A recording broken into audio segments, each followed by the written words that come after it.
Jean-Val Elan. Você conhece Jean-Val Elan? Já ouviu falar neste nome que ultimamente tem emergido na temática filosófica, espiritual e ufológica? Vamos tratar deste curioso personagem neste vídeo. Jean-Val Elan é o pseudônimo usado pelo escritor potiguar natalense Rogério de Almeida Freitas, nascido em 1959 para escrever sobre pontos de convergência entre o pensamento cristão, a doutrina de Allan Kardec e pesquisas relacionadas à ufologia, no bojo do discurso do espiritualismo universalista e da cidadania planetária. Elan dá palestras no Brasil e no exterior e atualmente é presença constante em podcasts do YouTube, onde também tem o seu canal onde explora suas ideias. Foi entrevistado por Jô Soares em 25 de junho de 2004. Conta atualmente com 50 livros lançados no Brasil, entre os quais, 10 traduzidos para outras línguas. As obras de Jean-Val Elan promovem o ecumenismo, o universalismo, a cidadania planetária, a autoinstrução, o desenvolvimento global autossustentável, o aperfeiçoamento íntimo e o exercício da caridade fraterna. Proporciona releitura de temas histórico-religiosos e propostas político-filosóficas relacionadas à adaptação da humanidade aos desafios do século XXI. Analisa a doutrina cristã dos anjos decaídos e as profecias bíblicas de Daniel e do Apocalipse, bem como a doutrina espírita dos exilados de Capela e a visão espiritualista de Atlântida, todas sob o enfoque da teoria de reintegração cósmica. Embasa suas reflexões em fontes várias que reúnem a sabedoria dos antigos encontrada em textos sumérios, livros de Enoque, a Tora e muitos outros, ditos de cunho religioso, conjuntamente com estudos extremamente modernos como os da física quântica, que somente assim, caminhando lado a lado, podem dar sentido lógico às mudanças de paradigmas que fatalmente ocorrerão, segundo ele, a partir das gerações seguintes. Inédita nas correntes de pensamento espiritualistas e religiosas do globo, tal teoria propõe o gradativo retorno da humanidade ao convívio oficial com civilizações extraterrestres a partir da segunda volta de Jesus, que Elan avista ocorrer a qualquer momento. Para Jean-Val Elan, há 600 mil anos teria iniciado o isolamento da humanidade terrena, com parcela expressiva da população oriunda de comunidades extraterrestres e formada por indivíduos de grande bagagem existencial, exilados na Terra em face de doença energético-vibratória que teriam adquirido ao aderirem à rebelião de Lúcifer. A reintegração cósmica marcaria etapa inédita na história terrestre e cósmica, a partir da qual os povos deste planeta teriam noção clara acerca da existência de vida extraterrestre, reencarnação, leis cósmicas da ética e figuras como Jesus, Buda, Krishna e outros. O segundo advento do Cristo, ou a volta de Jesus, tema recorrente durante as palestras de Jean-Val Elan, segundo ele, será apenas um primeiro contato oficial de extraterrestres, que serão seguidos de muitos outros, e enreda seus propósitos em temas mais profundos a serem estudados e compreendidos pelas gerações futuras, para além do contexto terrestre. Tais propósitos estariam relacionados à compreensão da natureza do Senhor Javé, criador deste universo. Jean-Val Elan assume, com seus relatos acerca do Senhor Javé e seus assessores, ser o portador do momento das revelações cósmicas que lhe são transmitidas com exclusividade no momento por questões estratégicas, mas que, no futuro, pessoas mais bem preparadas para discorrer sobre os temas hoje abordados através do seu concurso trarão muito mais informações sobre a realidade cósmica que apenas começa a ser desvendada. Elan garante ter contatos com seres espirituais e extraterrestres, porém já fez prognósticos com datas marcadas de vinda de Jesus, explosão de bomba atômica na Palestina e chegada de extraterrestres as quais não ocorreram e para as quais apresenta justificativas tais como intervenções de forças espirituais poderosas e desentendimentos entre tais seres, para que fossem abortadas tais ocorrências que lhe fizeram anunciar. Ainda que com esses incidentes, Elan conta com muita atenção nas suas falas, de pessoas que dão atenção à sua curiosa e inusitada fala que mistura filosofia, religião, espiritualidade, potestades e ufologia. O livro mais vendido de Jean-Val Elan é Jesus e o Druida da Montanha, aos 20 anos entre os celtas, que aborda temas relacionados à espiritualidade e à conexão entre diferentes tradições religiosas. Nele, Jean explora a vivência de Jesus entre os celtas, apresentando uma perspectiva única sobre a espiritualidade e a busca por conhecimento. Além deste, ele também é conhecido por outros livros notáveis como Karma e Compromisso e Reintegração Cósmica, que também tratam de questões espirituais e filosóficas. Sobre Jesus, mais especificamente, conta que Javé o enviou à terra com superpoderes para ser o Messias dos judeus, e a tudo e todos submeter, inclusive os romanos, em nome do Deus do Velho Testamento, mas sua natureza humana não aceitou se submeter a tais caprichos de Javé e preferiu a sua crucificação em nome de um amor maior para a humanidade. Como se nota, é bastante controversa essa ideia de Elan sobre Jesus. Mas aqui conhecer os livros de Elan os quais tratam de Jesus e o que abordam. Jesus e Nietzsche. Não é fácil produzir uma aferição entre o homem que foi Jesus e o que sobre ele se pensa na atualidade. Talvez Nietzsche tenha sido o único suficientemente livre para tanto pretender, acertou na crítica, porém errando, de longe, quanto à percepção do enredo que envolveu o crucificado naqueles dias distantes. Nenhum outro par de olhos, nem de longe, ousou tentar enxergar o homem Jesus e seu legado, de maneira tão livre e honesta, como Nietzsche teve a coragem de fazê-lo. O presente livro é uma homenagem, tanto ao retratado, quanto a Nietzsche, que ousou olhar para o passado religioso sem os filtros mentais, infectados, pela crença simplória, que a tudo romantiza. O Jesus que emerge desta análise, traz consigo uma nova face histórica, jamais antes vislumbrada. É leitura para gente adulta. Jesus e o Druida da Montanha, aos 20 anos entre os celtas. Há muito ainda por ser dito sobre Jesus. Dos arquivos espirituais sobre a sua rápida passagem na Terra surgem episódios que se guardavam velados até então. São fatos da sua juventude, que vão desde a decisiva participação de José de Arimateia em sua vida e na dos demais filhos e filhas de Maria, até profundos e reveladores diálogos com seu irmão Tiago. Viajando em uma das suas caravanas comerciais, Jesus se dirige ao norte mítico, então conhecido, e lá encontra o velho druida da montanha, guardador dos mistérios ancestrais ainda por serem resgatados para o conhecimento moderno. Quem é Deus? Quem é aquele a quem boa parte da humanidade atual chama de Senhor? As reflexões de Jesus sobre o Deus dos judeus, contidas nesta obra, distinguem com sabedoria e sensibilidade únicas, as diferenças entre Deus, o incognoscível, e Javé, o Criador deste universo. O Testamento de Jesus, uma abordagem diferente e esclarecedora acerca das bem-aventuranças anunciadas por Jesus no Sermão da Montanha.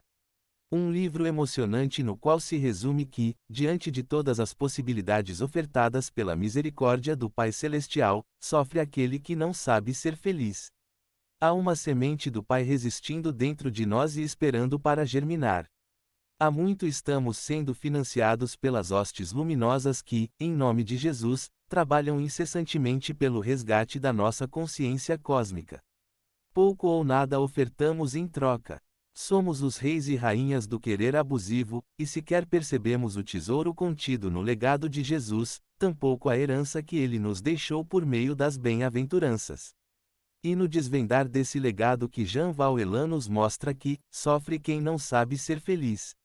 O sorriso do Mestre. Relatos de fatos desconhecidos da vida de Jesus, suas viagens quando jovem, como ocorreu a escolha dos apóstolos, são o fio condutor desta obra singela e envolvente.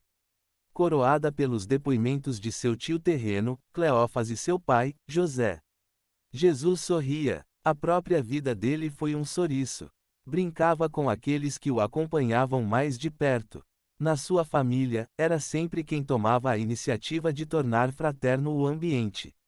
Diante de problemas, era o primeiro a desanuviar o ambiente com sua perspicácia, sabedoria e bom humor. No entanto, nas páginas do Evangelho não aparece esse sorriso. Por quê? Eram tempos de angústia de um povo que não tinha pátria e concentrava toda a sua energia na religião de seus ancestrais. Impostos pesados do poderio romano caíam-lhe sobre os ombros já combalidos de tanto esforço pela sobrevivência secular. Ainda mais, as disputas internas e o surgimento de diversas seitas no próprio segmento judaico promoviam a todo tempo intrigas e embates que terminavam por prejudicar a todos. A desconfiança invadira a alma do povo judeu que, já espalhado e separado fisicamente, enfrentava, agora, a desagregação entre os seus próprios pares. Além de tudo isso, terminaram por levar Jesus à criminosa crucificação. Com a ressurreição do Mestre, o sentimento de culpa, a vergonha e a sensação de pequenez diante de tanto amor e sabedoria demonstrados pelo amado Rabi, marcaram inapelavelmente os tempos após a sua morte como sendo momentos de tristeza, desespero e aflição. A alma judaica, a partir de então, ficou com essa ferida a estigmatizar-lhe a lembrança e, mesmo entre os heróicos cristãos que seguiram a Jesus, também se fazia presente a mesma sensação de dor, pois a todo momento alguém era sacrificado por amor ao Mestre. Estevão foi o primeiro. Depois seguiram-se-lhe todos os apóstolos e demais discípulos com o sacrifício de suas próprias vidas. Tudo isso promovido pelo poder romano, que estava envenenado pela hipocrisia judaica desde a morte de Jesus. Poucos escaparam. Esses poucos escreveram as suas memórias sobre os fatos. Como podiam exprimir alegria se estavam tristes? Eles não tinham a devida noção do longo prazo do alcance da missão do Mestre. No íntimo dos cristãos havia sim, a alegria da descoberta do Cristo. Porém, na expressão de suas atitudes a tristeza era a tônica dominante. Mas Jesus sorria, ele foi só amor e ternura.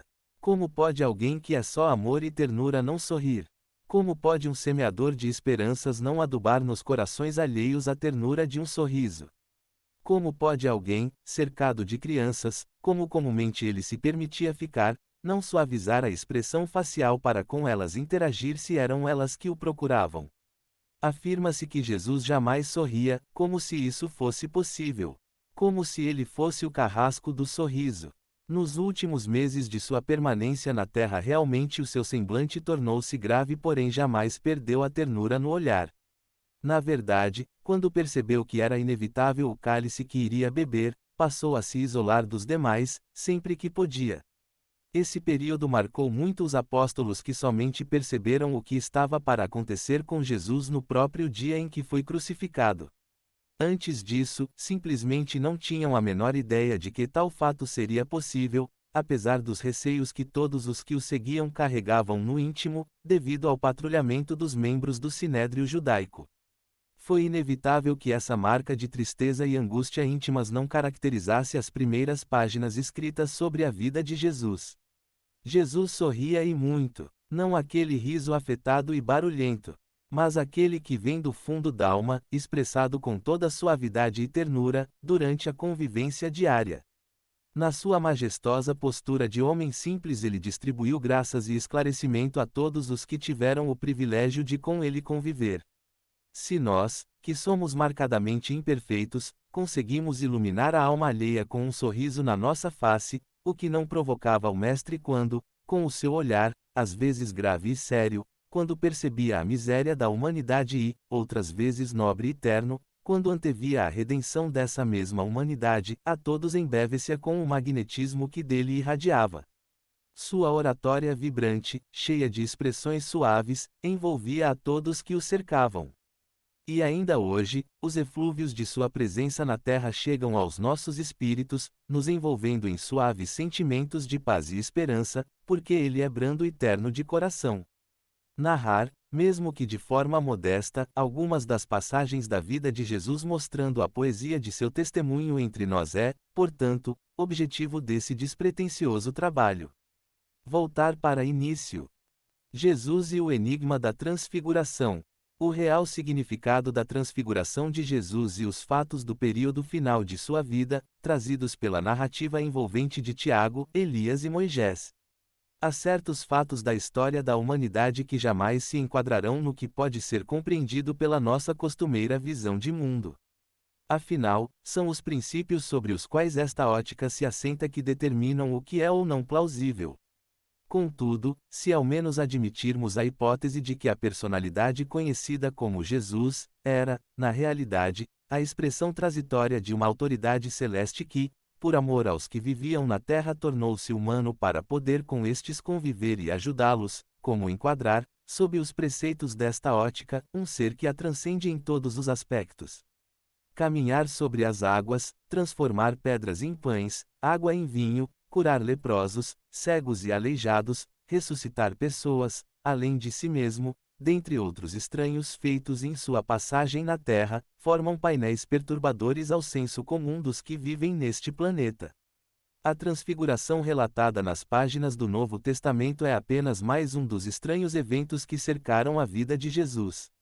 Porém, diferente dos demais, o fenômeno por si só já abre todo um conjunto de possibilidades que, se verdadeiros, modificam por completo o entendimento que temos a respeito da personalidade de Jesus, como também acerca de outras realidades existenciais que envolvem a vida, como a conhecemos dentro dos limitados parâmetros da nossa viciada ótica a partir da qual construímos a concepção de mundo que tanto nos tem limitado à marcha evolutiva.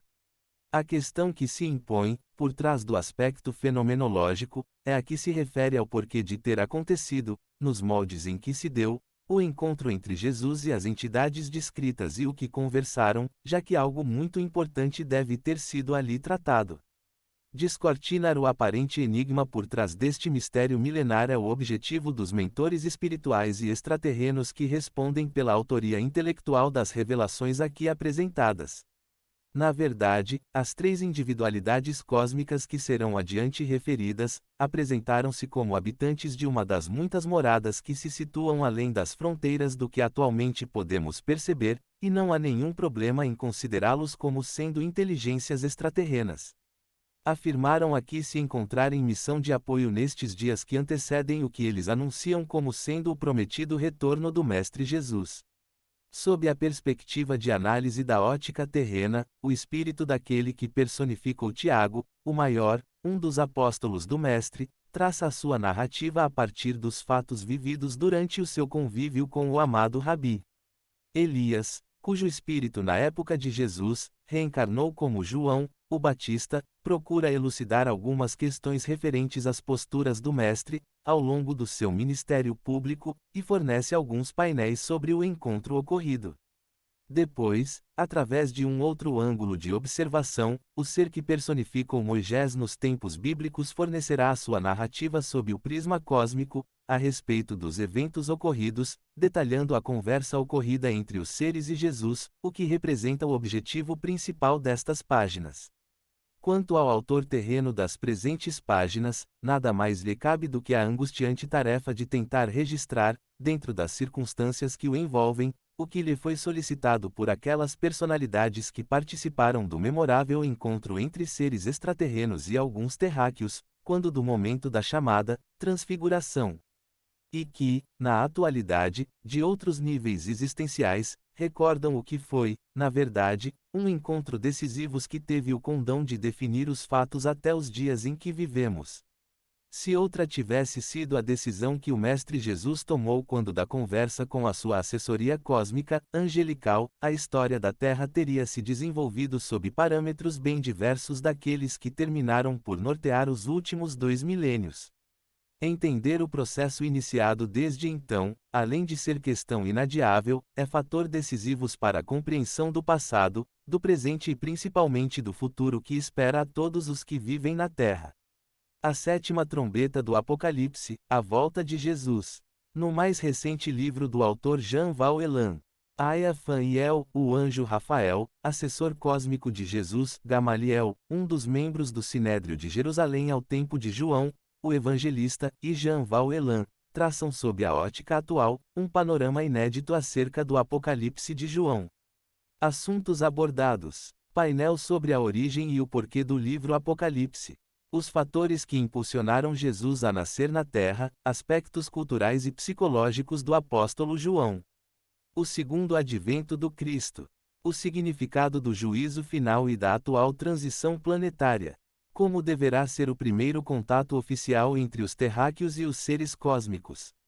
Aspectos da vida cósmica. Pontos para reflexão sobre o futuro social da humanidade em nosso planeta. Revelações que podem despertar nossas consciências para o verdadeiro cenário dos atuais acontecimentos, bem como nosso papel frente à necessária formação da cidadania planetária. E visite o nosso blog, Vestígios da Luz. Ilumine-se. Compartilhe este vídeo. Até a próxima. Jean Val Elan.